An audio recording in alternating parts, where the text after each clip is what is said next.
Ms. Karamjit Kaur, fellow panelists, friends, ladies and gentlemen. I hear later on there'll be a quiz with some AI-generated content, I presume, to test our ability to discern fact from fiction.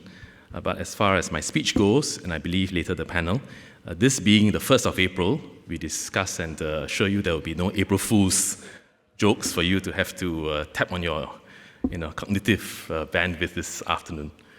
But a very good afternoon, and I'm very glad to be here with you and our panelists to discuss the impact of AI on our education landscape. In fact, a couple of weeks ago, I was in Tallinn, Estonia, for the International Summit on the Teaching Profession. And the challenges and issues that we're grappling here, both in general education and higher education in Singapore, are not unique to us. They're issues that are being grappled with all around the world in all the education systems who are represented at the forum. AI is advancing at a remarkable speed, and Gen AI systems are now widely accessible to students, educators, and workers. So we can expect big changes in how we learn, work, and live.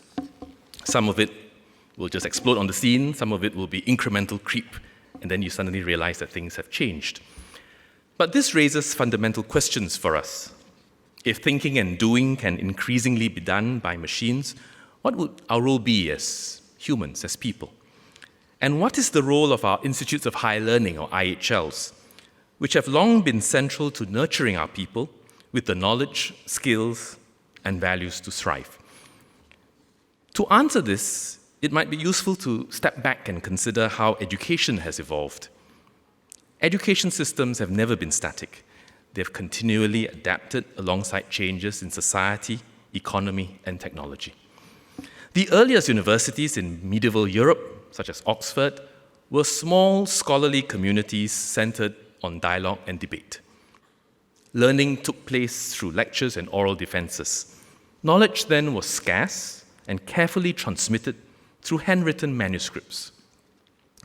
Centuries later, the rise of research universities across Europe and America transformed higher education as we know it.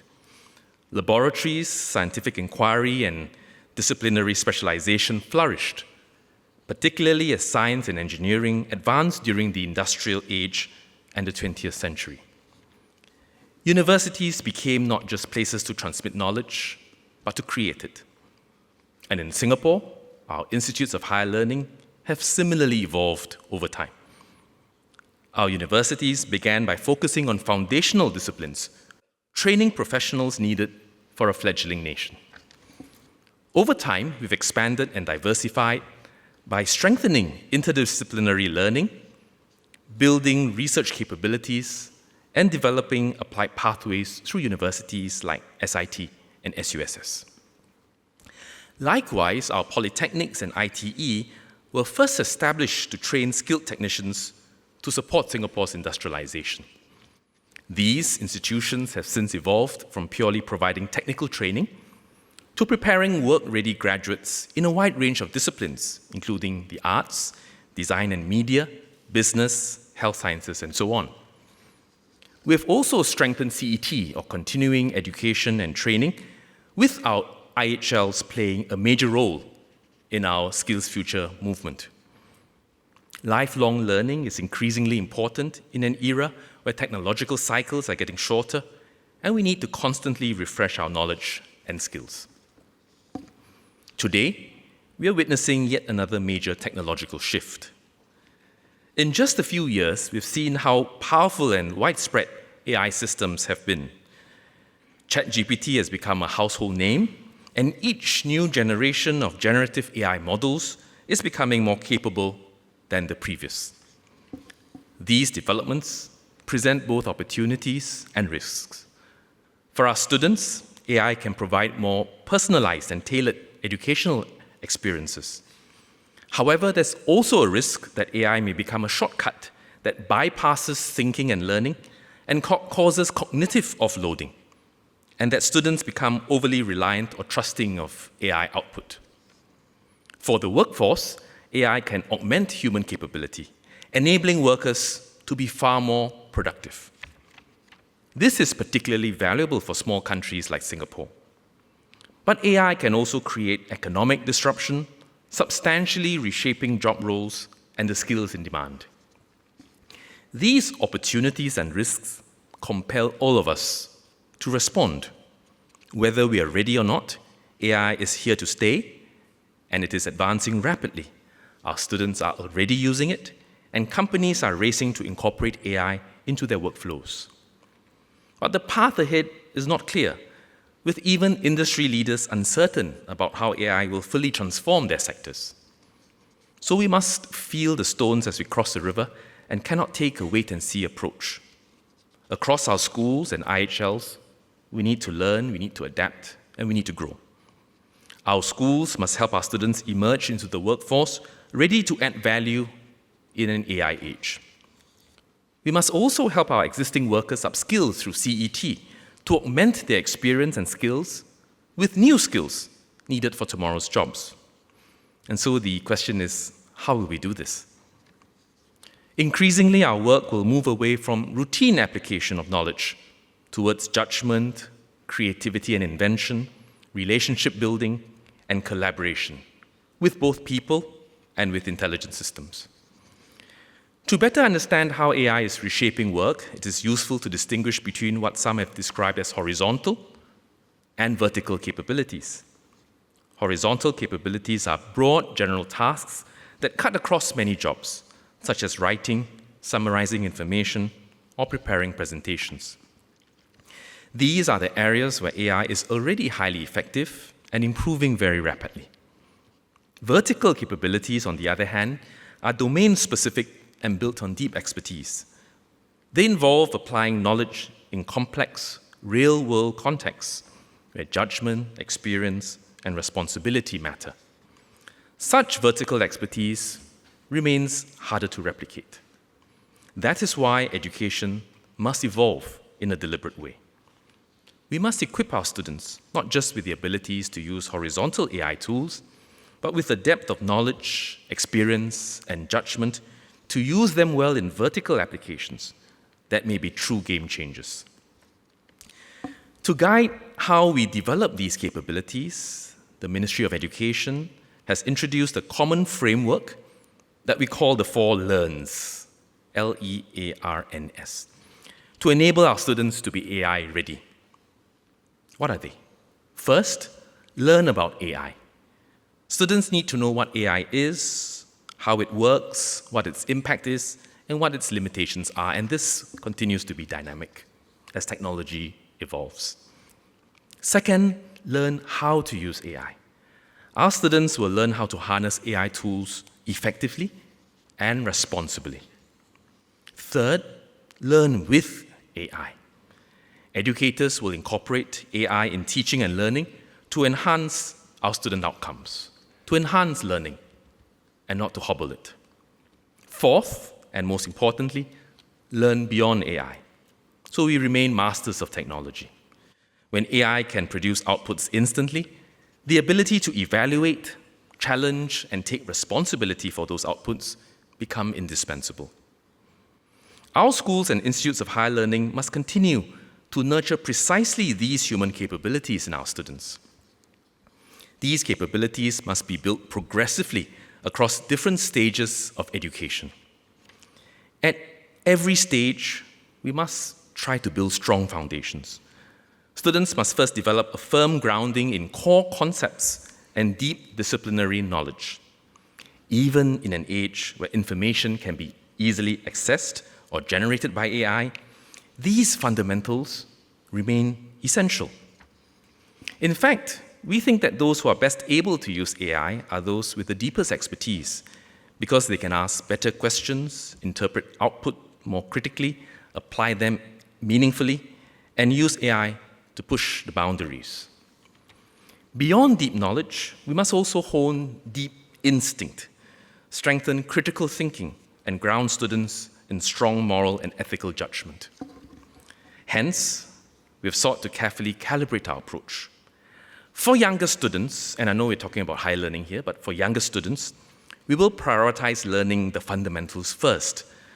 And so a lot of that has got to do with tactile learning, real-world physical learning in the classroom and in the outdoor classroom. So we introduced AI only at primary 4, under close supervision and with low exposure. Thereafter, we increased AI usage progressively, grounded in pedagogical practice. At this stage, AI should seek to function like a teacher, prompting students to think and asking them questions, guiding them to derive learning, rather than spoon-feeding answers or giving lazy shortcuts. At the IHL level, students must both leverage AI on the one hand and deepen independent and critical thinking on the other, learning to question, analyze, and create and communicate with confidence. Taken together, these shifts will fundamentally reshape the classroom and the campus. The classroom and campus of the future will need to be anchored in 4 key shifts: in inquiry, in application, in collaboration, and in adaptability. Inquiry, moving from passive listening to active questioning.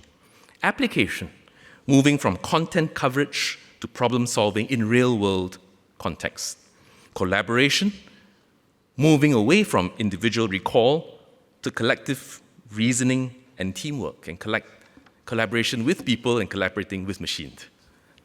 Adaptability, moving from static answers to continuous learning and dynamic exploration. To bring this vision to life, and this is a work in progress, we must rethink how educators teach their students and do their work across 3 main areas. First, AI for productivity. Our educators and institutions must find ways to harness AI to improve their administration in their IHLs, to reduce repetitive tasks, or to set up so that they can then go in and teach. So that educators can free up bandwidth to focus on meaningful interaction with students in the classroom and the laboratory. For example, educators in NUS, NTU, SIT, and SUTD have begun using AI tools to support the grading of student work. NUS's AI tool to grade English competency tests has been used to grade over 3,000 students per year with an assured accuracy of beyond 95%, and time saving is more than 100 man-days per year. For students, the AI marking also provides higher consistency and fairer outcomes, since AI does not show inter-rater variability. Notwithstanding this, all AI-assisted grading will and must still be reviewed and supervised by educators who ultimately retain full responsibility for the accuracy of the final grades. And this is important for our students. Our colleagues at ITE are also provided with AI tools such as D2L Lumi Pro, which help our educators generate the first cut of their teaching material, which they can then adjust and customize based on the learning needs of their students. Second, AI for pedagogy. We must reimagine how teaching and learning takes place. For example, by incorporating AI tools directly into teaching and learning with appropriate guardrails in place. Lecturers in our 5 polytechnics, Nanyang Poly, Ngee Ann Poly, RP, Singapore Poly, and Temasek Poly, embarked on what they call the Joint Polytechnic Analytics in Education project, or AIE project, where they use AI to better and more systematically identify and support the learning needs of at-risk and underperforming students early, and support the design of data-informed teaching strategies for these students. At the SUSS, they designed the Adaptive Learning System to diagnose learning gaps and help our learners level up their competencies by providing individualized support, such as hints and feedback. We may also see a rise of AI-enabled assignments, where students are assessed on how effectively they collaborate with AI to solve problems or create products. Third, AI for empowerment. Our classrooms must equip students with the capability to succeed in an AI-transformed world where jobs and industries will evolve rapidly. This includes building up students' ability to apply AI meaningfully within their own disciplines. At SUTD, its Urban Science Policy and Planning Master students designed and facilitated a master planning workshop using their own custom-built AI agents. The students used generative AI to translate participants' ideas into visuals instantly, enhancing the quality of discussions as participants can move beyond mere dialogue to seeing and visualizing how their ideas might look like.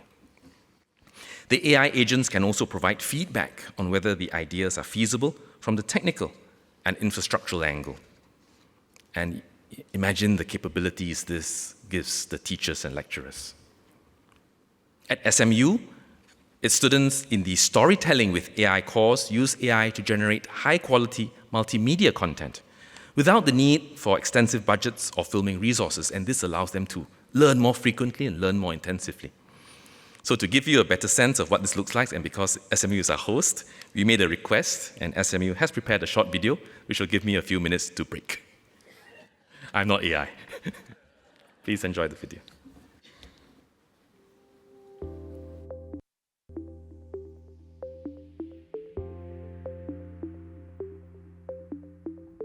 My name is Mark Chong, and I'm a professor of communication management in the Lee Kong Chian School of Business. One of the student groups created a brand video that involved the creation of a scene where astronauts were seen eating some food on a planet somewhere. And something like this would not have been possible to create, at least not for business management students, without the help of Gen AI.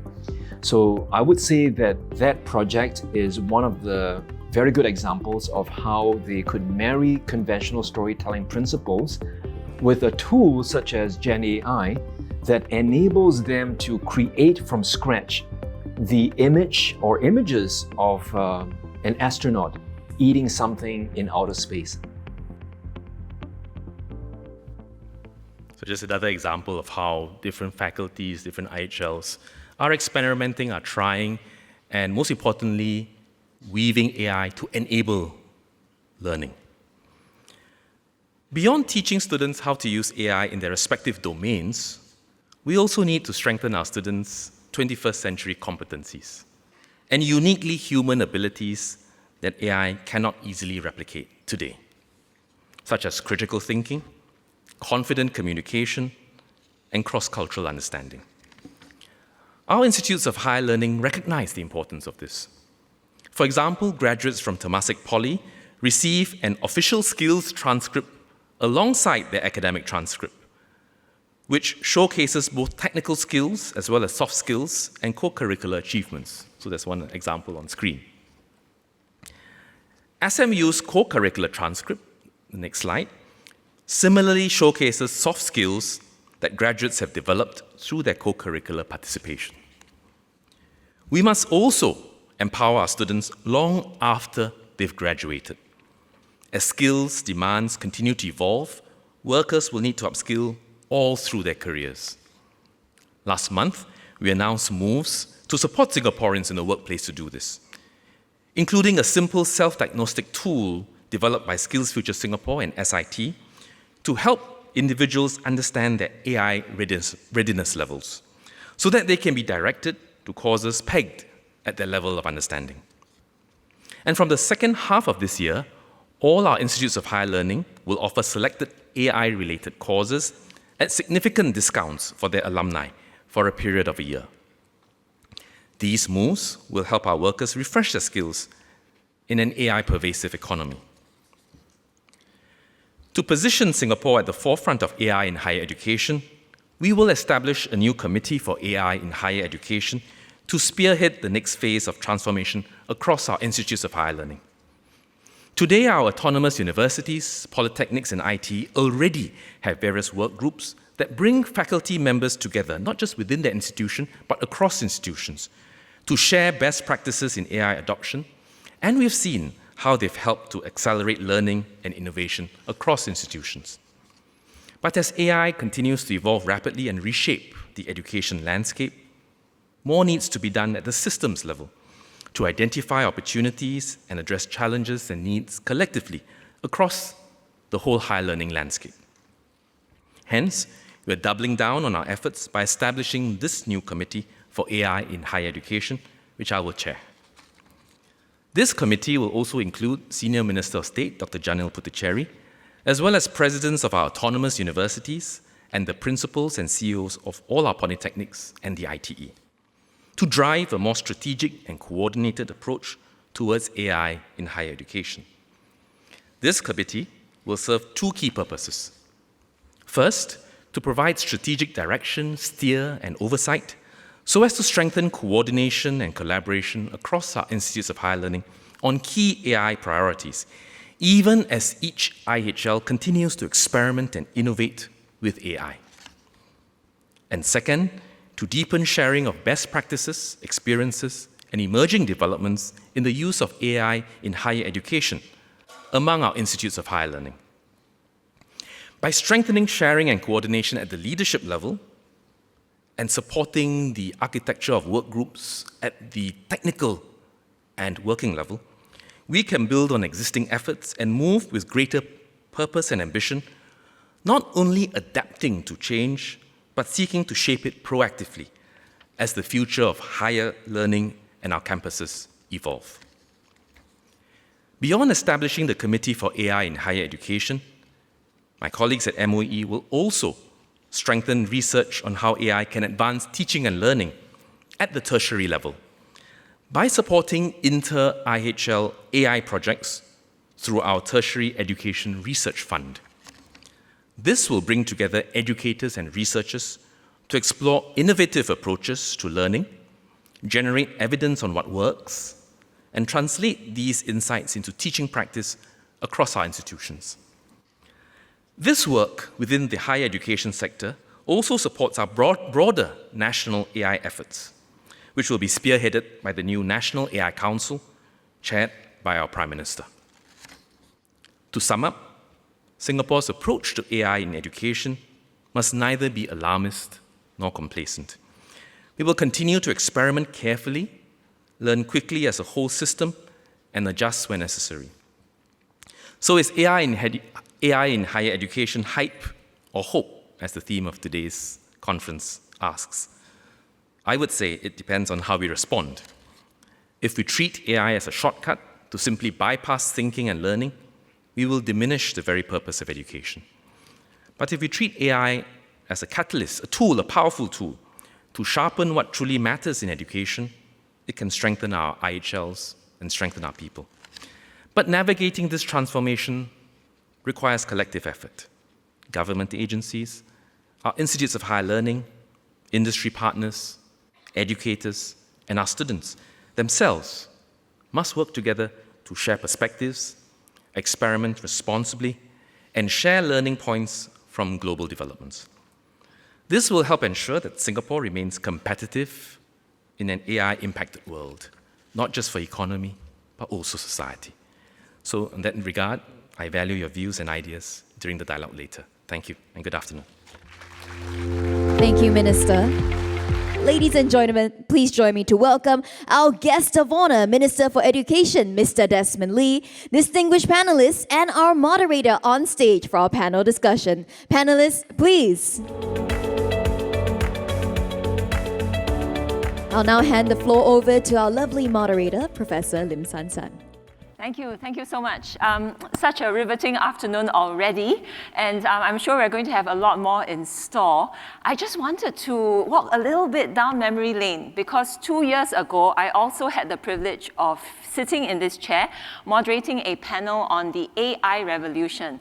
And that year, Jeremy was on stage with a robot called Sophia.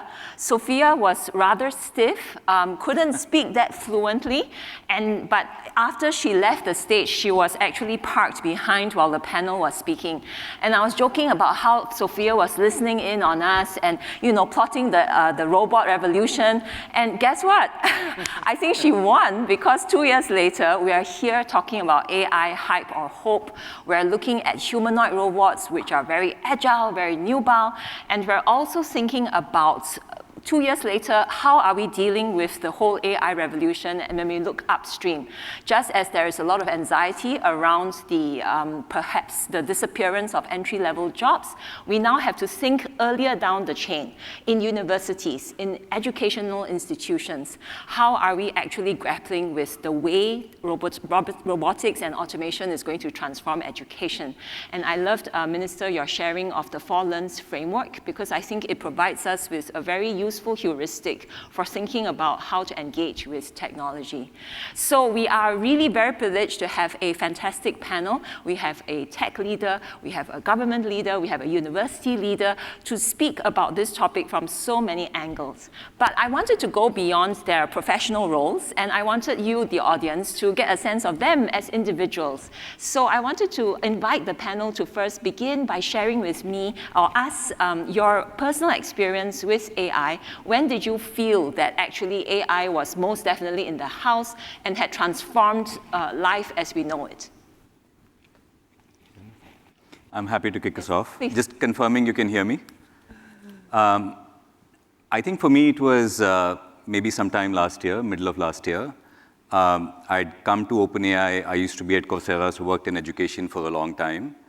And I was using ChatGPT, and I realized that instead of my needing to prompt it and give it a lot of context, because within ChatGPT I could link everything on my computer to ChatGPT, it had context. It knew everything that I was doing. And a few weeks before that, I think memory had come into AI as well. And so I realized that AI was starting to be almost like my super assistant as a personal assistant. And context and memory were really, really exciting. I think that's when it started feeling very integral to what I do. But just a few weeks ago, something else happened, which maybe I can share as well. So if I come to an event like this, I meet 5, 10, 20 people, we exchange business cards, we say, okay, let's try and do some work together. And our AI coding platform is Codex. A colleague helped me build a workflow where with my phone, I can take a picture of the business card, and I can give it a voice note about the conversation. And Codex will put the business card in my contacts. It'll share it with other colleagues who need to have that contact. It'll go into my email. It'll compose an email based on the text prompt or the voice prompt that I gave it. It'll look at my calendar. It'll suggest 2 meeting slots. And when I open my email, all those 10, 20 emails are ready for me to review and kind of send out. And I was like, this is still a novelty because it's still magical in that sense. So it's still evolving, but it feels like a part of my work pretty much all the time. Well, a couple of years ago when AI for ordinary people like us burst onto the scene, we were all talking about it in the office, amongst colleagues, amongst ministers, and the power of the tool to be able to help you to draft speeches, to prepare presentations, but it was still at the rather nascent stage.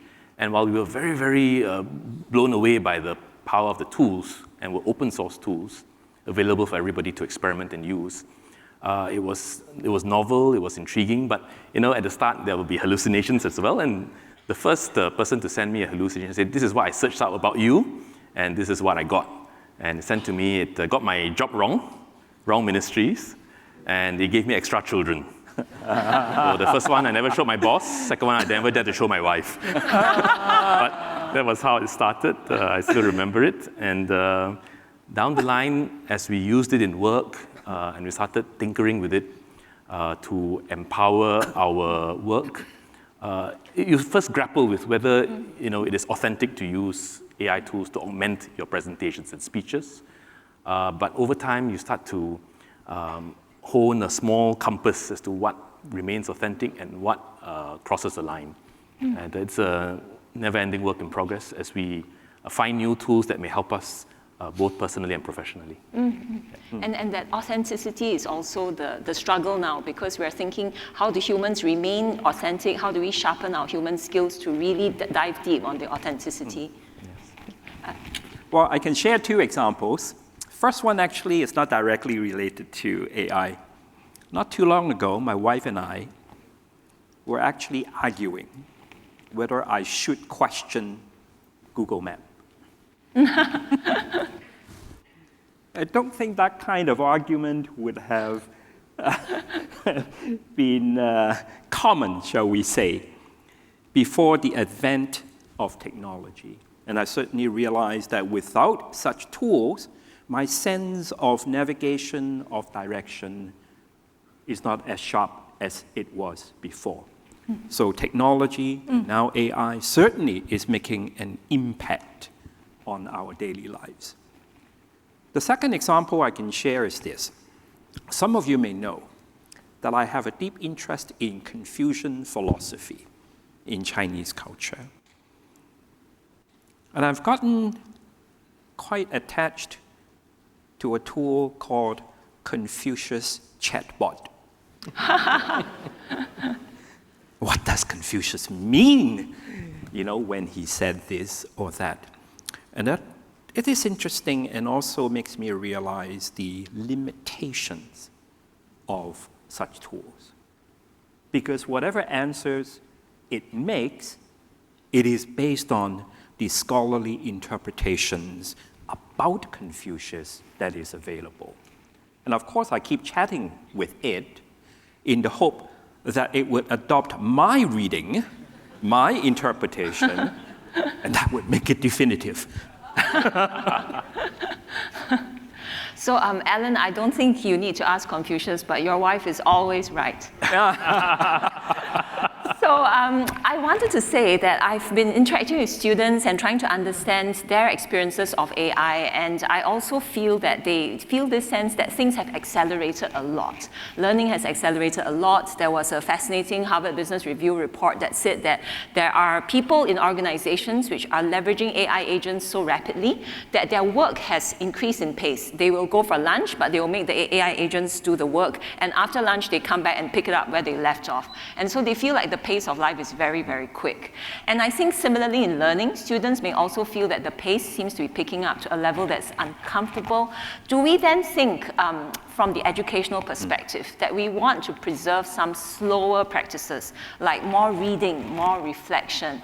And how can these different kinds of perhaps old school learning practices actually make people much more sensitive to their human capabilities?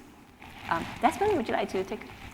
Well, we certainly have heard that in teaching and learning, better retain the written form, focus on reading, build concentration, have proctored exams, have assignments where you require students to use their own mind and not have augmentative tools like AI.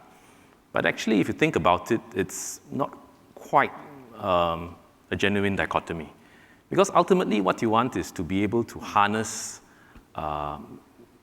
pedagogical methods, teaching methods, methods of assessment that enable us to achieve our educative goals, which is to help our children and our young people to learn deeply, intellectual stimulation, to be able to imbibe knowledge, to be able to adapt it, to apply it, to be critical about it, pick up intellectual skills, also hone values and judgment, and imbue what MOE calls the 21st century competencies, empathy, cross-cultural competencies, and so on, which are more than just intellectual. And whatever tool helps enable that can and should be used. And certainly, of course, writing, typing, reading, a viva, oral assessments, proctored exams, open book or not, and all these remain relevant approaches in pedagogy and andragogy. But if a tool like AI can help enhance that, then why not? For example, I think it's SIT, I believe, has an AI tool called AI Orate. I learned about it some time back, and it's a tool that is used to augment a viva, an oral exam. And you have to prepare, you need to master your content, you need to be ready to answer any question that is thrown at you during the viva, and the tool adapts to your answers and interrogates you further to assess whether you really have mastered it. Ready or not, that tool helps to augment learning and helps with assessments. So I would say if you use the AI tool wrongly, or if you use a calculator when you haven't learned the basics of plus, minus, multiply, and divide, then the tool is a wrong tool and used at the wrong time in the wrong way. But if it helps achieve your educative outcomes, then why rule it out? Yeah, that's my thinking. Thank you. And Alan, perhaps I'll invite you. I can't agree more.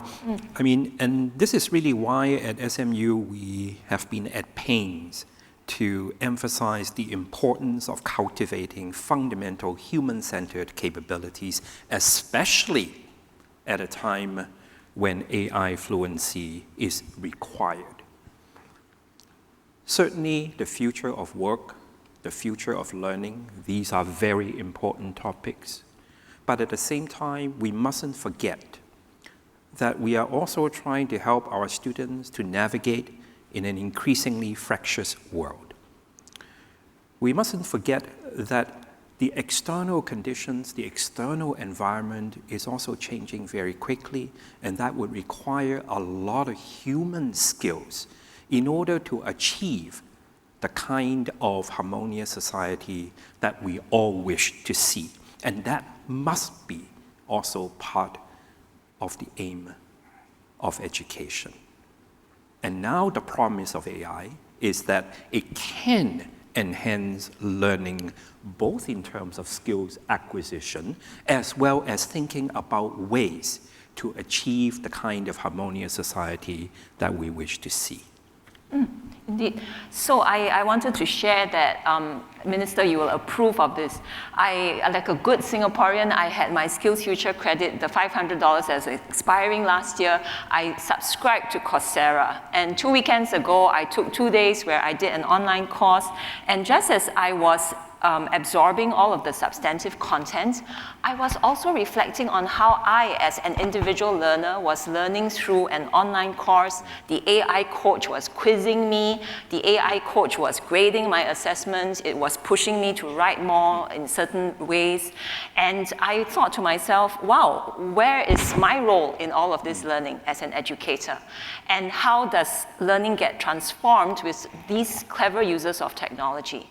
And so I wanted to put the question to Raghav as a tech leader. How would you see, in a world where we've got all these technological capabilities that we can leverage for teaching, for learning, how would you, from your vantage, reinvent universities for this era?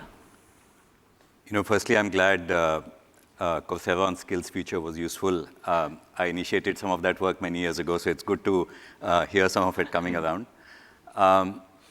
I think it's helpful to appreciate a couple of things before I answer your question. The technology is moving very, very fast, right? If you look at our models, a year ago, AI could do grade 11, grade 12 math and could do it reasonably well. 6 months ago, our models were participating in math Olympiads. They were doing quite well.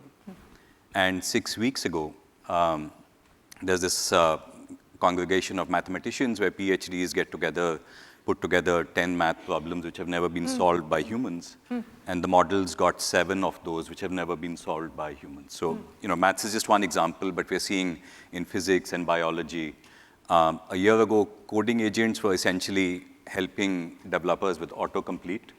But today, with agents like Codex, even non-technical people like me can say in plain language an app that I want to build, and it can do a good job of that. So one, I think the pace at which the technology is evolving is just getting faster.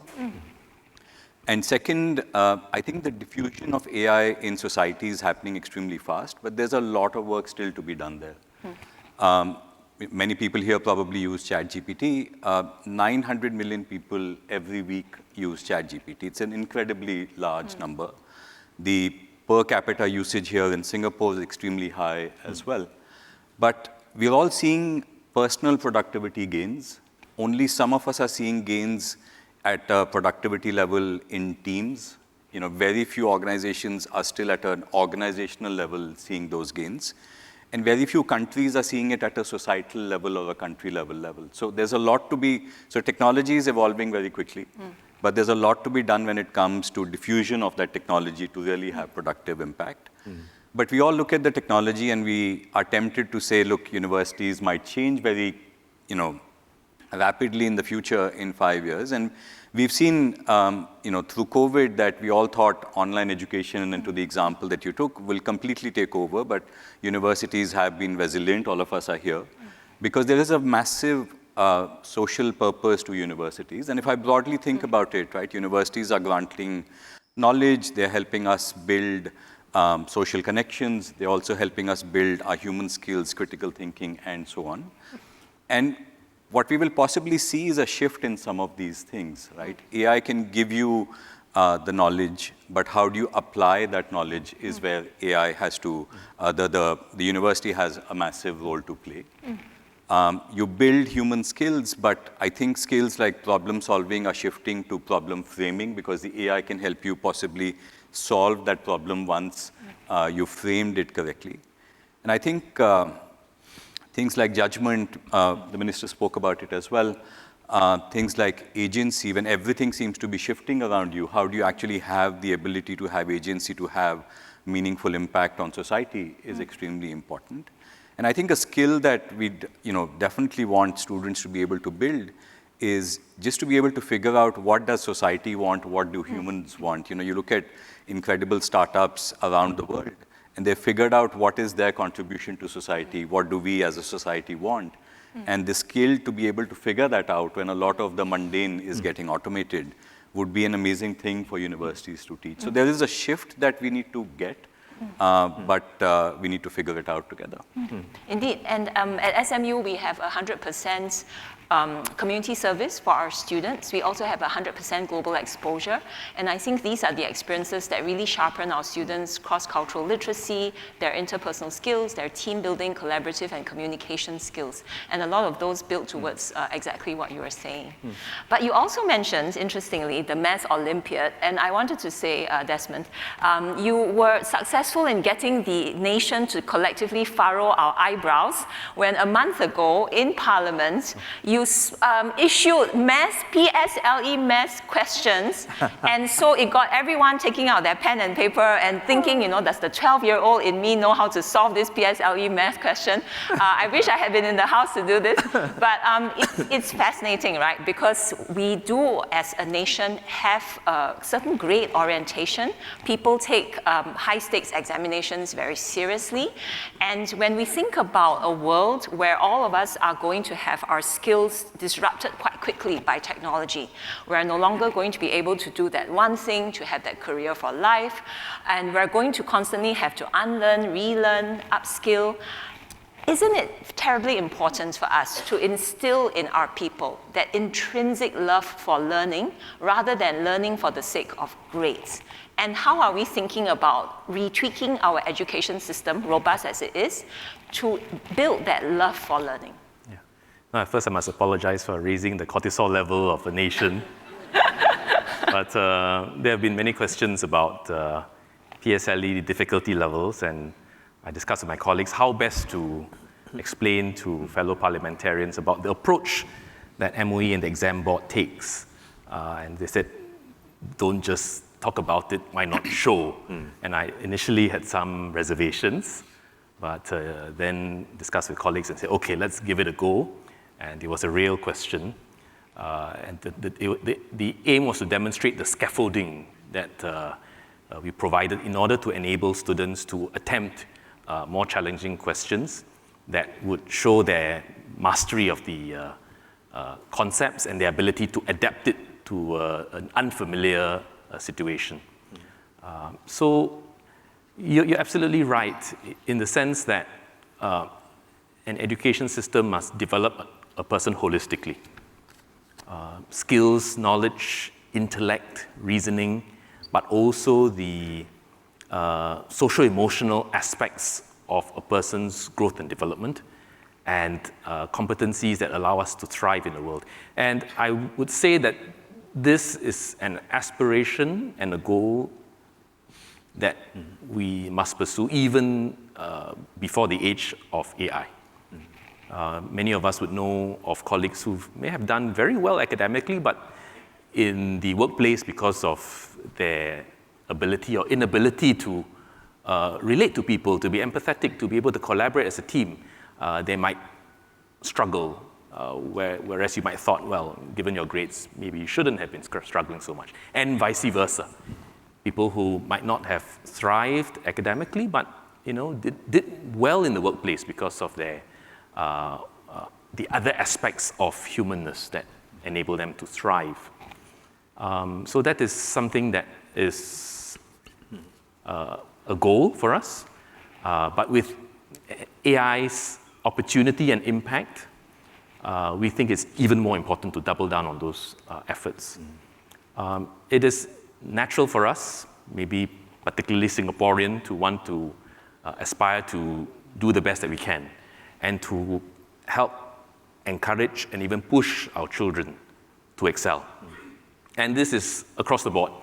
If there is an exam that matters and it's high stakes, our parents will do the best for the children, and the children themselves will want to strive to achieve.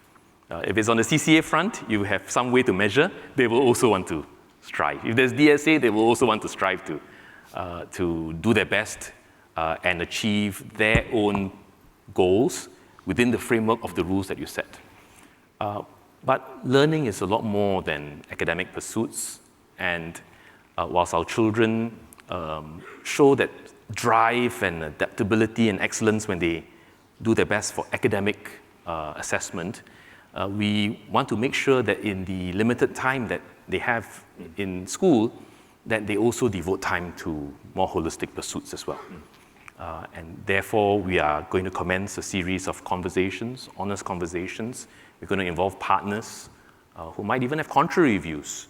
We want to involve students, stakeholders, academics, researchers, and our teachers and master teachers as well, to think about ways in which we can reduce the arms race without diminishing motivation and drive to learn and to excel, and in so doing, allow us to place equal, if not more, emphasis on character, values, judgment, reasoning, collaboration, and building what's so important, which is resilience and adaptability in an age where change, we believe, will be faster than ever before. I asked my Director General when I first joined MOE, I said, if AI making change coming fast and furious, what do you think we might do? What would educators focus on? And she just said one word: resilience. Resilience to be able to adapt to change. You can have the best academic mind, but if you don't have the steel of resilience when the rug gets pulled from under your feet, when the workplace changes, when your industry sunsets suddenly, and you can't adapt, then I think that would not all go well. Thank you. Indeed, so at SMU, we recently launched the Resilient Workforces Institute, where we are exactly going to be engaging with these kinds of issues. And also in a month, in a few weeks, we're going to be launching the Longevity Societies and Economies Institute, again looking at how people can flourish over a longer lifespan. And that's so very important. But certainly you did mention that I think one of the important people in a student's life is always the teacher who's able to instill that love for learning also. And you mentioned in your speech, building our capacity for teachers to use AI wisely to enrich the classroom. So I wanted to ask Raghav and Alan for your respective perspectives on what you think teachers need to be doing more of in this AI era and less of at the same time. If I can add a comment on just your earlier point on how do we build the love for learning as well. And this is slightly dated Coursera data, but across 70, 80 million people who come to Coursera to learn, and the minister said that, look, learning is not just academic, but much wider than that. Coursera tends to look at a learner and say, look, what is the persona of this person, right? Why are they coming to learn?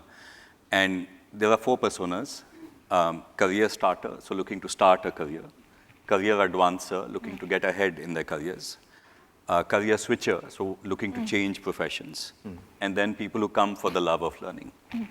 And the distribution percentage always used to surprise me in an interesting way, because it was roughly 30%, and love for learning was 9%. So human tendency to learn for the love of learning, data shows us, is you need stronger motivators to really be able to drive that love for learning. In this case, it was career, income, profession, all of that. But outside of that, San, to your point about how teachers need to be thinking about what they're teaching, I think we're all clearly saying human skills are extremely important, even more so than we have seen before. Resilience, judgment, creativity, critical thinking, agency, all of these are the roles that teachers will need to play. Outside of that, AI fluency is going to be extremely critical as well. In Davos in January, we'd released a report which said, the technology is moving extremely fast, but how much are people able to benefit from this technology? And so the technology is going like that. There are power users who are getting a lot out of that technology. But an average user, compared to a power user, there's a difference of between 6 to 7x in terms of what you can do with that technology. We call this the capability overhang or the capability gap. It varies across countries around the world. But very importantly, for a teacher, for a faculty member, to not just be teaching about AI, and this was a part of the model that you shared as well with the 4 learns, but to be teaching intrinsically with AI and to be thinking about applications, real-world problems. To my earlier point about, look, there's a lot that still needs to happen when it comes to the dissipation of AI's benefits into society. I think that's a massive role that needs to come into the university as well, where you're taking scenarios, building real-world solutions using what the technology can do, and then helping students think about what the applications of that in society can be. I don't think we've seen enough of that yet. I think there's a lot that still needs to be to happen. There are experiments happening around that. I think last year I was in Uzbekistan at a university, and they're changing the physical structure of the university where there is lesser space for physical lectures per se. There's more space for working together, experimenting, building something, testing it out, and so on. So maybe it will come into the physical architecture of the university as well. Alan, your thoughts? Let me make 2 related points. I think teachers, university education will continue to play a very important role in cultivating sound habits and discipline of mind. I don't mean that students will be able to sit in front of their desk memorizing a lot of things. Rather, with sound habits and discipline of mind, they will be able to do more self-directed learning, and especially in the age of technology, they will be able to adapt more quickly, learn how to master the use of new tools without losing the fundamentals. But without the fundamentals, I think, or I fear at least, that many students will simply be driven by what comes out next, without really questioning the validity or the value of such tools. And a second point I want to make is this. AI is certainly developing very quickly. AI will become smarter. AI is still at the beginning phase of its development, which means there is still time for industry, government, and academia to come together to shape the future of AI. Not simply a tool, but integrating, embedding in these agents the ability to help precisely our students to question, to, as I said, to cultivate these sound habits of mind that will include values. And I think that might be something we ought to pay more attention to. I love that philosophical perspective. And indeed, I think it aligns with the fourth pillar that, Minister, you had shared in your 4 Learns framework, the learn beyond AI. And that's really fundamental to, cultivating the whole person. So speaking about, individual learners and looking at the stats, Singapore actually has the highest per capita ChatGPT usage in the world. And it's fascinating to see how, as a nation, though, I feel that it's somewhat uneven, that there are probably some power users, people who are very proficient, very fluent, able to already marshal, multiple agents to work for them. And there are also people who still think that Gen AI is just talking to ChatGPT as a chatbot. And so it's a kind of jagged edge of interactions. And I'm just thinking from your perspective as a government leader, how do you see evening out that capacity building across the country, so that we get people to equalize in terms of their AI proficiency, their AI knowledge and awareness and fluency? Yeah, I think it's a good sign that AI penetration, just like digital penetration, is very high in our city-state. But the texture and nature of that penetration, I think, will be uneven. Some will use it as a shortcut. Some will use it for what we call horizontal purposes, help you to augment your work. Some, particularly in industry or professional sectors, will use it vertically and try to integrate it into their workflow, or maybe even totally transform the way they do their work. And that is probably one divide. The other would perhaps be generational. The young ones would be not just digital natives, but AI natives. Grew up, went to school where AI is proliferating, evolving, take to it like fish in water. And for the older generations, grappling with it, understanding it, going back to the classroom, if digital one as well, to learn about it, to understand its implications. That is another dimension that we need to look at. And I mentioned in my speech earlier, and I don't want to repeat and take up more time than needed, but we'd announced that we've worked with SIT, Skills Future Singapore and SIT, and this will come up very soon, to have a diagnostic tool to help individuals who are keen to get a sense of whether they are AI aware, AI literate, or AI fluent, to be able to get a rough and ready feel of their strengths and their gaps. And of course, this must be contextual. What is your role? What are you working as? And then Skills Future will collate and curate higher quality courses across our providers, including our institutes of higher learning, and help to signpost the way for individuals who want to level up in this very fast-changing landscape. So this is a work of a whole nation. Many organizations are involved, but it ultimately boils down to the employer, the individual, and society as a whole, as to how we want a pervasive AI environment that enables rather than hobbles. So we need to be building the scaffolding around this. And Raghav, I would love to hear your perspective, because OpenAI obviously has got tremendous data looking at how people are using your tools. What are your perspectives on whether you feel that people are being over-dependent on these tools? Are they already doing too much cognitive offloading? Look, I think that, when it comes to technology, any good technology earns its right to be a part of our daily lives only if it's really delivering value to us on a daily basis. I think it was said in 2016 or 17 by Andrew Ng, founder of Coursera, that AI is the new electricity. If we switch off the electricity, or if the internet goes off on our phone for 2 days, or if we don't have a smartphone, I know all of us, most of us, will feel very uncomfortable. Now, is that dependence, or is that, a part of my capability is of course the open question.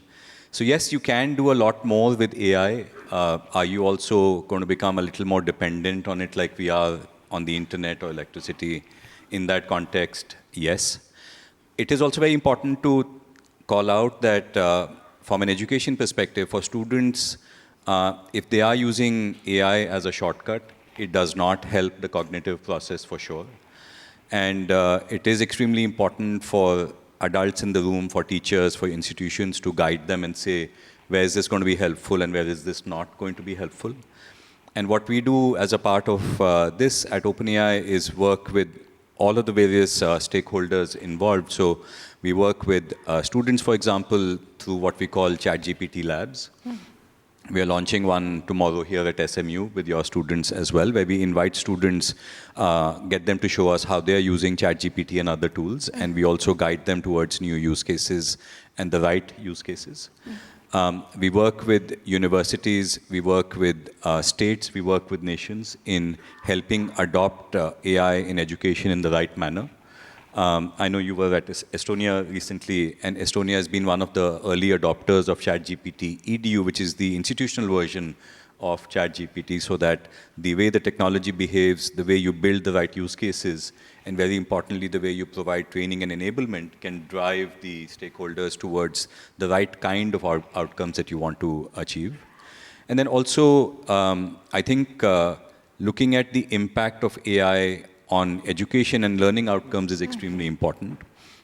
About 3 weeks ago at our education summit in our headquarters in San Francisco, we released what is called the Learning Outcomes Measurement Survey, where we've said, look, the way the impact of AI on education gets measured is a little tactical currently, because most studies look at you took an exam without AI, you took an exam with AI, what was the shift in terms of the assessment scores, which is a little pointed in a sense. It needs to be a much more comprehensive study. So in partnership with Stanford and the University of Tartu, we've launched the Learning Outcomes Measurement Survey to be able to say what is the impact that AI is having on a particular ecosystem. And again, we're working with universities and countries to help implement this measurement tool, and then to be able to say over the course of a longitudinal study, maybe 6 months, 12 months, and so on, to say what is the real impact on learning that we've seen. So it's a combination of providing access to the technology, it's a combination of providing the learning and enablement and building the use cases, and then to be able to measure the impact on learning outcomes. And that's how we're kind of approaching it. That sounds fascinating. We would love to be part of this study if possible, or even to be undertaking similar research. And Alan, I wanted to close off with you because we've been talking a lot about universities and how we're using tools or learning how to use AI tools, but universities are also very important engines of growth in terms of how AI is created, how innovations are wrought. Where do you see the critical role that universities can play in the development of next generation AI? I think in terms of research, as I said earlier, it is critical that academia does not work in isolation, especially for a city university at the nexus of technology, management, and social sciences. SMU would want to work with industry and government to plan future research that will generate positive impact. Students should be encouraged, of course, not to become passive consumers of knowledge, but increasingly becomes co-creators in this process. If there is one big promise of AI in education, and that is that it will help personalize the process of learning. And in that context, I think students can also play a very important role in engineering, in conceptualizing future AI, future tools. I think I'm an optimist. When television first came out, parents would say to their children, if you watch too much TV, your brain will turn into mush. And then when computer games became prevalent, right? If you spend so much time on these games, you will become cognitive vegetables. I believe our young people can adapt in this age of change. And the role of the university, the role of education is, to me, precisely to ensure that the relationship between human beings and technology will remain a beneficial one. If I may just add a short footnote to your description, I think one of the challenges today is that the technologies are so much cleverer and more manipulative. They're designed to manipulate us in the ways that TV or games of the past could not. But that's where universities also play a very critical role in terms of looking at the ethicality, the goodness of such technologies. So we have actually come to the end of the panel discussion, but we're right and ready to open the floor for questions. And we will privilege the questions where the speakers come to the microphones, but you're also welcome to pose your questions on the pigeonhole, which has either been shared or will be shared very quickly. Yes, please. Would you please introduce yourself and your organization?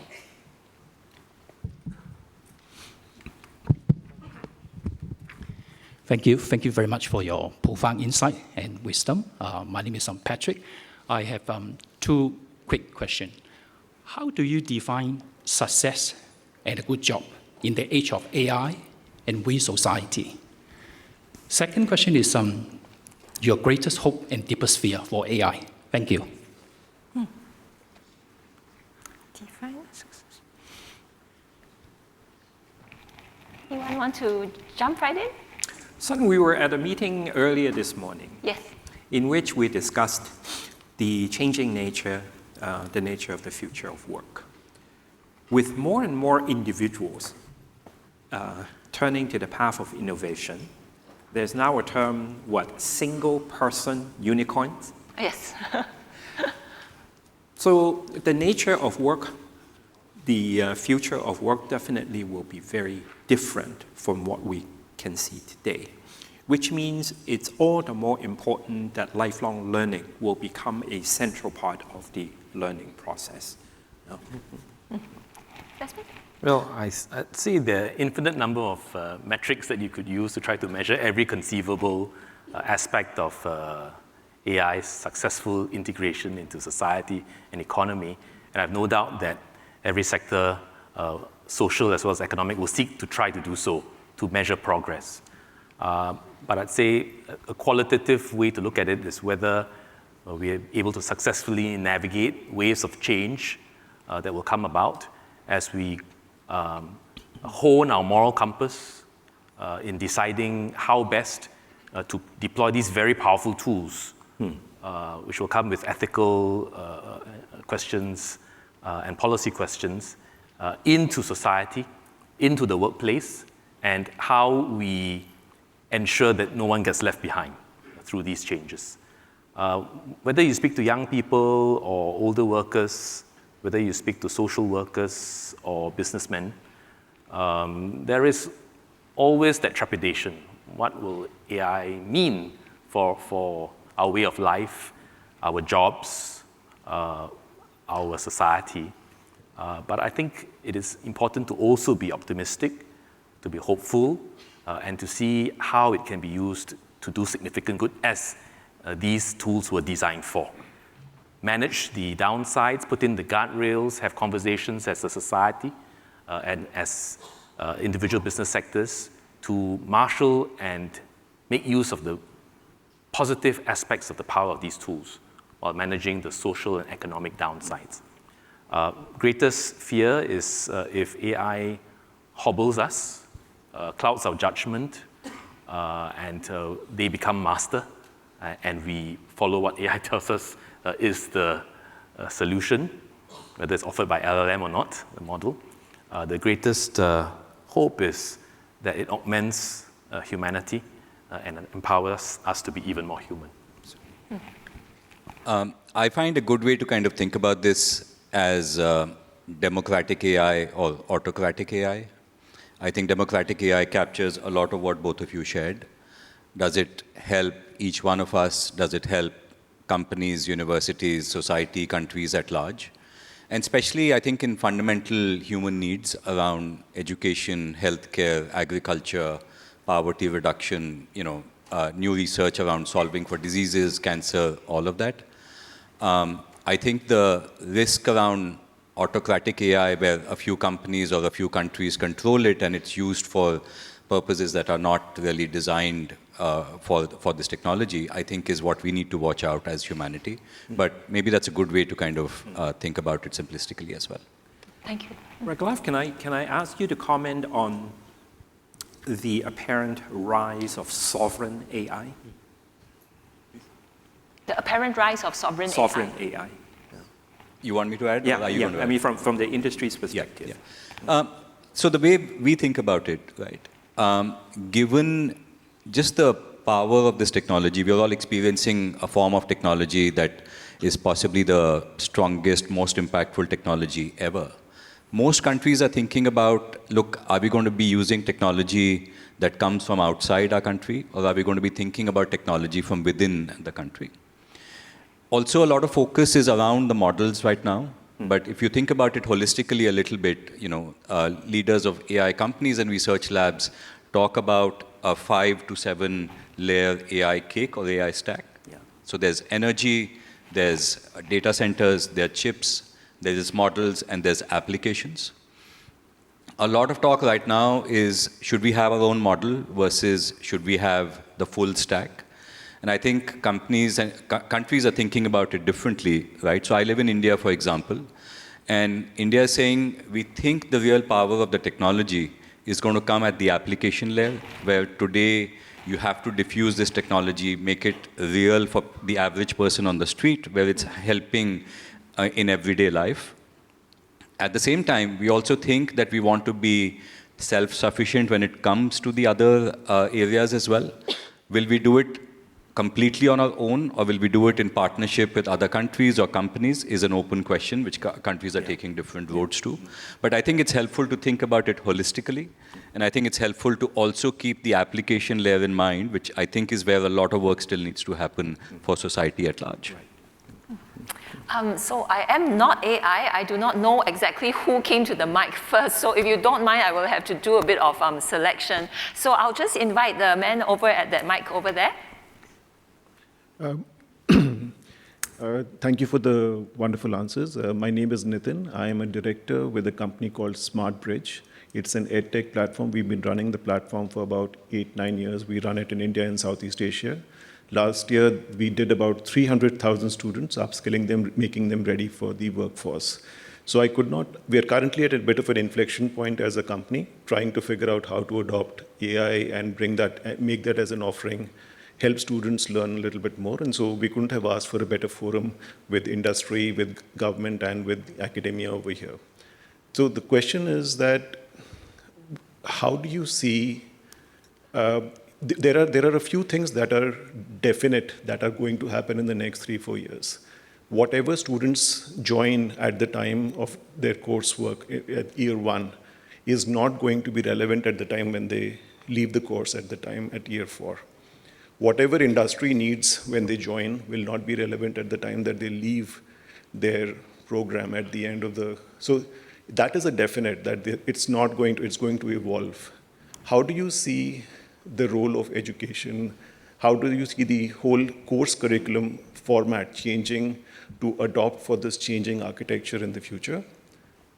Secondly, do you see a massive reduction in the skills that are being imparted in the universities? Like, they are being taught 100 things, but they only need 10 things maybe when they actually go for their work. 90 of them could be useful sometime in the future, but definitely not something that they will be immediately needing when they kind of get into their job. So is there a potential for teaching them less, more relevant skills, reducing the size of the cohort?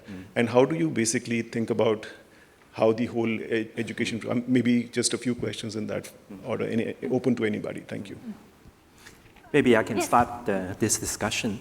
At SMU, we basically look at the students' entire learning journey with us. Year 1, as they join the university, that's a critical time to make sure that they cultivate the fundamentals, with the help of AI and without the help of AI. Once you have that, those habits, in Chinese tradition, you would call that Kung Fu. I mean, learning is basically like learning Kung Fu. You do need that fundamentals in order to master the other areas of research. Year 2, Year 3 onwards, then we begin to allow students to learn about discipline-specific AI, how AI can contribute to particular specific professions. And then before they graduate, we also want them to come back and see how they can integrate everything they have studied. And I think that would also be important. But throughout this entire journey, interactive learning, experiential learning should and will remain the cornerstone, the bedrock of an SMU education. I would say that you're spot on. What you learn today may be less relevant tomorrow with the kind of changes that we are seeing, the kind of tools that are being used in the discipline or the industry that you are training for will change rapidly. We're quite sure of that. And that's why lifelong learning is so critical. That's a short answer to your very important question, first question. And on how much to teach, whether in Gen Ed or in higher ed, is an important one. So there is structure in Singapore. Our institutes of higher learning, our curriculum developers in MOE look at what needs to be taught. And that is not just an intellectual exercise. We also want to train our children and our students holistically. Some knowledge, you say, well, on some skill sets, you may say, well, AI can do that, or technology can do that. Why do we need to teach it? Give an example. If you don't learn the foundational knowledge, you don't develop rigor in understanding how things work in your discipline, then I think when you go to the workforce, the instinct, the gut feel, the sense of perspective of what fits where will not be there. You ask an experienced lawyer, well, these tools allow lawyers to generate submissions for a case. Very specific. You just give it access to the evidence, affidavits, and all that. And it will pull together the relevant cases from Singapore, UK, Australia, how to distinguish, how to push, how to apply. Why do you need the young ones to go and prepare all that? Why do you need people? The senior lawyer, having gone through the rigmarole and the rigor of a legal training and legal practice, will look at the submission and say, will this fly in front of the judge?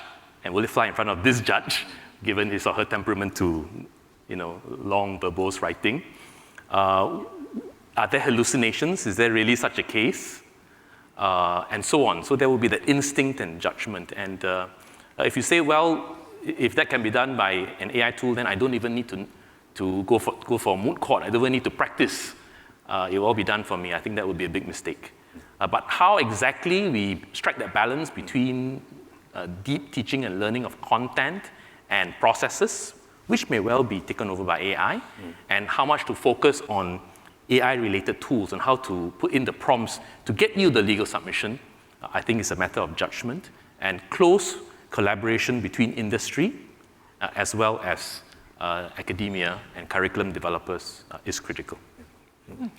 So in the interest of addressing more questions, I think I will invite more questions, and maybe I'll ask our speakers to be a little bit briefer in your answers. Can I give a 30-second answer? Yes.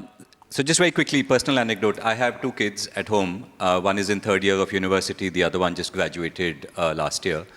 2 weeks ago, they read this in the media.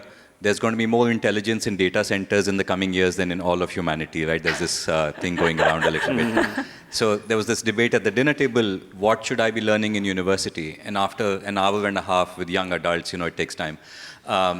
We landed at one thing, one skill that they would love to learn when they are in university, learning how to learn. Just teach us that, the rest will take care of itself. I agree. Brilliant. Very true. Over there, please. Hi, my name is Lloyd. I'm a graduate from Ngee Ann Polytechnic in the course of International Trade and Business. And a very short question for the 3 speakers. Could I ask, when you're exploring and trying to understand an unfamiliar topic, what's your favorite ChatGPT or AI prompt? Good question. Raghav?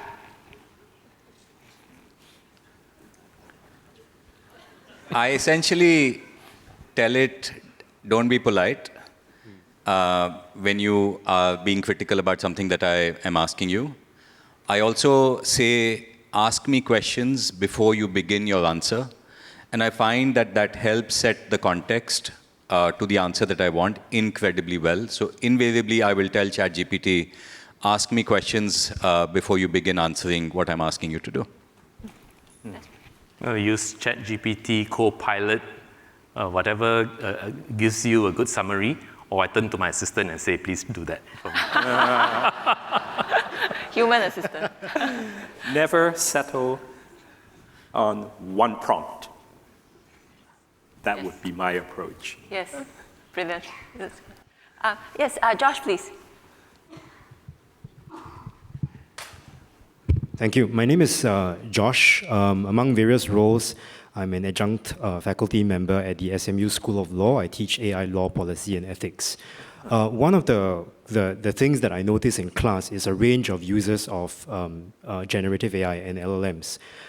Some of the students, when I ask them a question, I see them, they are typing the question into the computer as I ask it, then they nod politely at me for a few seconds, then they start answering based on what appears on the screen. And some I won't identify any of the students just in case they're here.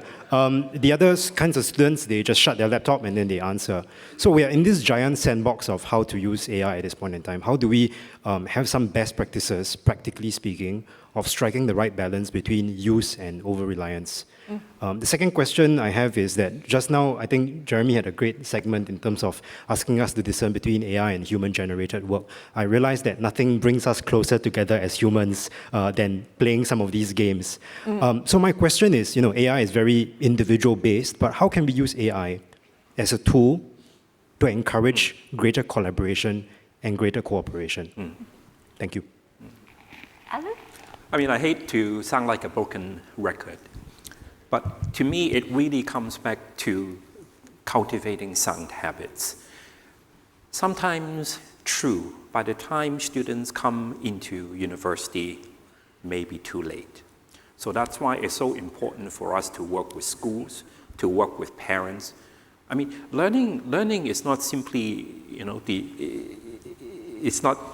it doesn't happen just within the university. Learning happens everywhere, all the time. And that is exactly what AI can bring. So to me, it is very important that from young children learn not to over-rely on technology and AI, it seems to me. Project work creates an opportunity for people to work together with one another.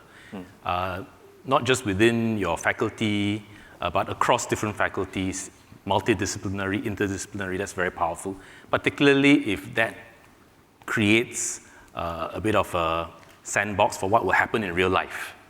All right, if you're studying engineering and you're going to go into the built environment, then better interact with those architecture students, design students, and so on, not just in university, but also in poly and ITE. And some of these digital tools and AI can create platforms for you to come together to problem solve. So it is possible to do so. Your first anecdote about students using AI to tackle your tutorials. I asked some wise teachers in MOE when I first joined, because this issue of AI shortcuts keeps coming up. Homework. And this wise teacher told me, she said, well, this applies across the board. If you use an AI tool and you do a shortcut, it's not very much different from taking homework back home and asking your parent or your sibling to do it. But ultimately, the reckoning will come. Whether it's before a judge who is asking you questions and not going to give you an adjournment, right? Or it's going to be a weighted assessment that's closed book, or a proctored exam, for that matter. I should have recorded that down and then play it for my students tomorrow. Raghav, you're in OpenAI. Your colleagues must be at the bleeding edge of using these tools. So maybe your advantage would be really interesting as well. I'll go back to my dinner conversation, if that's okay. What we concluded, because this was a topic of discussion as well. And so my daughter was like, look, when I'm using AI as a shortcut, I know I'm using it as a shortcut, right? And I said, look, if you are using it as a shortcut, it is not going to help your learning. So as long as you're okay with that, continue to use it as a shortcut. And I think we've spoken about this earlier. It's for the adults in the room, the faculty, the university leadership, the government leadership to keep bringing that point back, that if you use it as a shortcut, it is not going to help education. We have to keep in mind these tools were designed to bring productivity about in the workplace, right? They've been adopted into education very, very quickly. But to provide that guidance, and I think most students are already aware of this, they know when they're using it as a shortcut and they know it's not helping their learning. But providing that support, guidance, guardrail, whatever you call it, I think that's the key. Thank you. Thank you. I love your dinner conversations. I'll invite the gentleman who's been standing patiently there. Thank you. So, hi, my name is Dawi. I am a humble PhD student. My research interests kind of intersect this space between technology and more traditional aspects of finance or economics. So my question would be that the context would be, I think preliminary academic evidence is that AI has this effect on productivity that's different from traditional adoptions of technology, in the sense that it seems to be benefiting both the lower skilled and the higher skilled, as compared to traditional technology whereby they tend to benefit the higher skilled more than the lower skilled. So my question is that firstly, is there a sense whereby we need to get the pulse of how AI is being, how the adaptation of AI or the training or the education of AI is having an effect on the workplace beyond just education? And then also, will this inform future policy? Especially when we look at it having certain effects, I suppose it's necessary for us to adopt, but adopt in what ways? Thank you. Desmond, would you like to take? Yeah, so AI in education, as I said in my opening remarks earlier, we want to look at 3 dimensions. Apart from the 4 learns, which are very important heuristic for all of us, we want to use AI to make work easier in schools and IHLs. We want to use it to empower learning, make it more effective. And thirdly, to build capabilities in our students so that when they go into the workforce, they will have some competencies in an AI-impacted sector. When it comes to the impact of AI being differential for different kinds of jobs, and I think you're alluding to white-collar jobs versus blue-collar jobs, and so on, we need to recognize that technology's impact will vary. All right, in more manual sectors, cleaning, security, and all that, there are various tools that can help empower. All right, robotics, automation, machines, AI-augmented cameras that empower a person focusing on building security, for instance. Now, all these are things that not just CEOs must be thinking about with their teams, but also sector leaders have to think about. And we're fortunate, we're a small city-state. You heard about the AI Council that our Prime Minister is chairing to send a strong signal that this has to be done very, very systematically, even as you let 1,000 flowers bloom in individual companies and sectors. And in fact, in all our IHLs, ITE, Poly, University, every faculty has an advisory council of some form where academia and industry leaders come together to take a look at curriculum. And so this predates the advent of AI, because we want to make sure that our training at ITE, Poly, and universities remain as current and relevant as possible. And I would say it's not just individual faculties, some are cross-sectoral. So we have sectors that bring together different faculties from different IHLs to look at the kind of training and curriculum and pedagogy and andragogy necessary for people working in the sector, even if they may study different disciplines. And I would say that this work is even more important because sector leaders, companies, both MNCs and SMEs, will be seeing how AI and other forms of technology can be brought in to enhance their productivity and to beat the competition, and better still set the standard. And it behoves us, not just as government, but as institutes of learning and the industry, to be able to see how we empower appropriately people of different colours to benefit from this AI revolution. So I love Let me just add very, very quickly that these are precisely the kinds of questions and issues that our Resilient Workforces Institute will be looking at. Right now, I don't think we have very solid data yet. And this is one area that, again, universities and industry and government can work together to make sure that we have reliable data put in a safe place and trust so that serious research can be undertaken. Absolutely. So I love the enthusiasm in the room for questions. I'm going to take questions in pairs. I implore the speakers to be succinct as far as possible. So please. Sansan, can I just suggest that if you have more questions, then three of us can just choose to answer some of them. Yeah. Yes, great idea. Hi, good afternoon, panelists. I am Marina. I'm pursuing a course in International Trade and Business at Chian Polytechnic, graduating soon. Thank you for providing the insights so far. It has been interesting to hear these views as a student during this era of AI, right? So my question is, how would the nature of grading and assignments develop to ensure that students are able to identify areas for improvement in their skills, rather than just thinking, oh, actually, I could have gotten an A if I just upgraded my ChatGPT to ChatGPT Pro. Or thinking, or maybe if I train my AI hard enough to teach me math better, then I don't have to buy any assessment books. Things like this. I feel like there's a lot of social factors when it comes to AI fluency, especially if we're educating AI fluency from a very young age, like in primary school. Yes. So the question pertains to the inequalities in access to different AI tools? Yeah. I think both need to go hand in hand. I think building AI fluency is a good thing. At the same time, building your fundamental skills, which you get assessed on, and you really, really build those skills is a good thing as well. So this is not probably an either-or situation. Thank you. Sorry, the next question.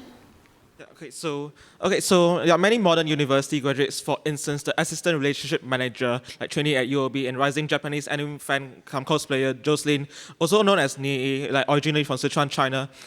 She's now successfully navigating multi-hyphenate identities, balancing rigorous corporate roles with high visibility creative careers in Singapore's ACG or simply anime, comics and game scene, including taking up a Japanese middle role at Momokyu as well. So having completed the final 2 undergraduate years at NUS, in particular finance, during the rapid ascent of generative and agentic AI tools like ChatGPT and DeepSeek, Jocelyn uses these tools these days to compress administrative and technical workloads in both banking and creative production. So I want to ask this question to each of the panelists. As agentic AI increasingly automates the heavy lifting of both financial analysis and creative content drafting, how can universities move beyond traditional single-track degrees to formally support and certify this new breed of multi-hyphenate professionals like Jocelyn, ensuring that students can leverage AI to sustain diverse, high-impact portfolios without sacrificing the depth of expertise required by traditional institutions like the CFA or the global banking sector as well? Thank you. I'll direct this question to Alan, please.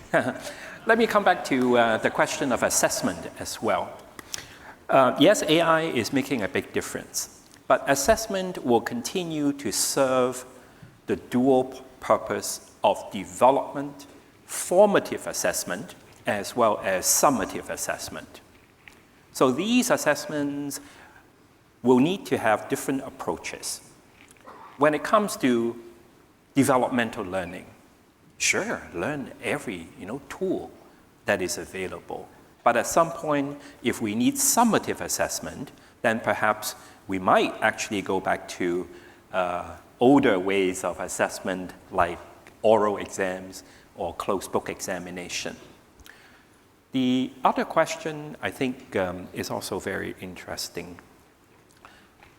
My sense is that as higher education evolves, skills will become more important than credentials. But that's the point I want to seek the views of my fellow panelists. I think we want to actually open the floor a little bit more, so maybe we'll take 2 more questions here. Good afternoon, panelists. My name is Siddharth. I'm a TMJC graduate and currently interning at SPH. My question is directed to Minister Desmond Lee. Minister, you mentioned that students must learn to use vertical AI applications. Given that most capable AI models usually lie behind paywalls, how will MOE and the new IHL AI committee ensure we don't see a new AI divide, whether students of higher socioeconomic status have access to better cognitive tools than to their peers? Absolutely spot on. Absolutely spot on. And so as we weave some of these tools into institutes of higher learning, access should be provided so that the students can learn and learn in an equal classroom. In the workplace, employers have a responsibility to empower their teams to be able to use these tools. It's in their interest. Thank you. If I can just quickly add to that. Our vision as a company is to ensure artificial general intelligence benefits all of humanity. Access to frontier models is a core part of that. In the last 1 year, the cost of our reasoning models on a per query basis has come down by 1,000 times. So as scale improves, as the models improve, the cost of AI is coming down. And to my earlier point about AI is the new electricity, our CEO has talked about his vision where he sees AI will be available to you pretty much like electricity, where you can meter the usage. It's as cost effective as electricity, and you can turn it off when you want to. So there's a lot more to come, but that's the direction that this is going in, where it is available to us, all of us, on a tap. And really central to the Singapore ethos is that education will serve upward social mobility. I think that will continue to drive us. The inclusiveness.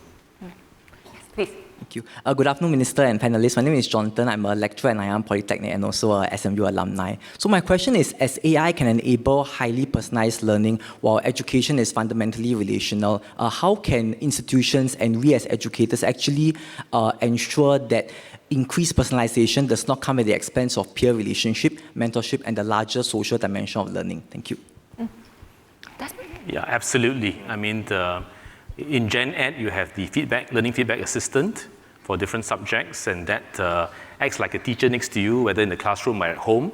But that is no substitute for interaction in the classroom, interaction with your teachers, doing projects together, solving problems together. And I think that is an important part of social-emotional learning and the 21st century competencies that are so critical for success in the future. We have time for just one last question, and I will invite this gentleman who's been standing patiently here. Thank you. My name is Chian. I'm the founder of an edutech company and also parent of 2 children, one taking PSLE this year.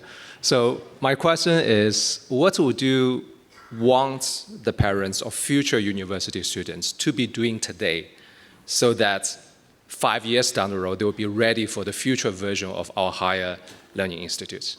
Fantastic. Alan. Well, I come back to the same point.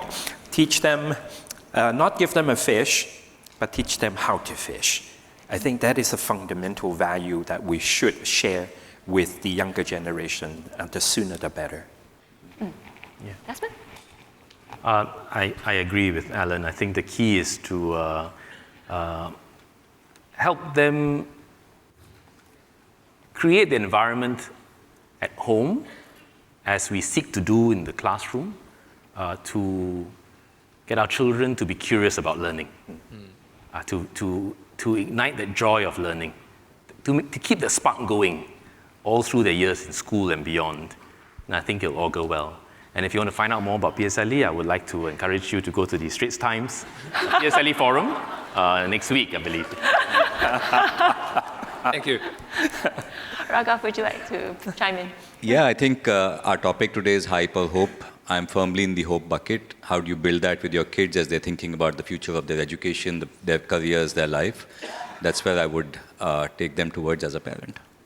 So I thank the audience for being so enthusiastic in asking all these probing questions. But above all, I want to thank our amazing panelists for being so candid and being so forthcoming in giving very useful insights from your very diverse sectors, as well as your extensive experience in the education sector, in the tech sector. And I think we've covered a lot of ground today, and it comes back to the title, the hype or the hope.